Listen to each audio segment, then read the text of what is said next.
Okay, my dear students, we are considering the two mirrors like this. And these two mirrors having certain angle theta here. A light ray enters in this direction, it strikes the first mirror and reflects, and it strikes the second mirror and again reflects like this. Now we have to find out how much the light ray is going to get deviated. So as it is entering like this, starting point will be this one, and it is reflecting like this, so ending point is this one, and this is going to be the deviation which we have to find out. So you have to find out what is an angle of deviation here. And what is this angle? Let us imagine this angle is an exterior angle. Exterior angle. Now, as these two mirrors are kept like this, let us imagine this is alpha and this is alpha. Then this is going to become alpha dash here. We all know that angle of glancings will be same here. For example, this is a case of reflection. Now, if this is angle of incidence and this is angle of reflection, these two angles will be same. This and this is going to be same. These are called as angle of glancings.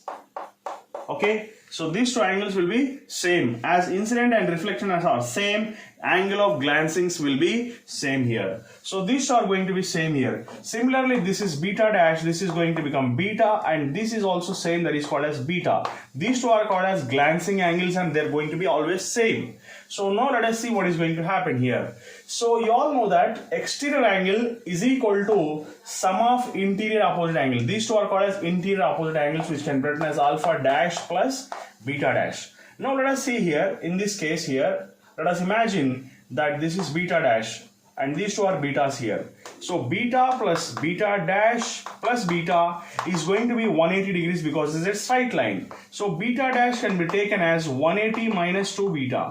Okay, similarly, we can also take here alpha plus alpha dash plus alpha is equal to 180. Therefore, alpha dash is equal to 180 minus 2 alpha. We are getting alpha dash also. Now, as I said, exterior angle is equal to sum of interior opposite angles. We can write here E is equal to, instead of alpha dash, we will be writing 180 minus 2 alpha plus, instead of beta dash, we are writing 180 minus 2 beta. Okay, so we are writing like this, 180 minus 2 beta. Then after that, exterior angle is going to become 360 minus 2. If you common out, you'll be getting alpha plus beta here. But you all know that alpha plus beta plus theta is equal to 180 degrees. This is called as angle sum property. That is, some of the angles in a triangle are going to be same, and some of the angles in a triangle is going to be 180 degrees. So as they are 180 degrees, we can write alpha plus beta is equal to 180 minus theta. So instead of alpha plus beta, here we can write exterior angle is equal to 360 minus 2 into alpha plus beta can be written as 180 minus theta here.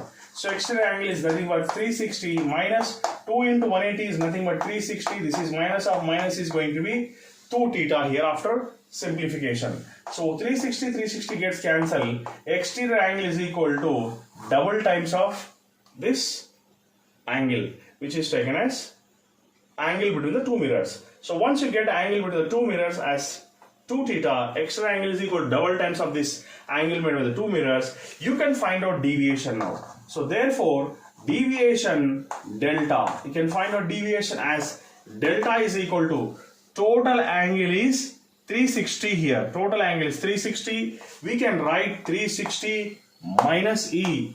So therefore, deviation is taken as 360 minus E is nothing but 2 theta. So this is your formula here.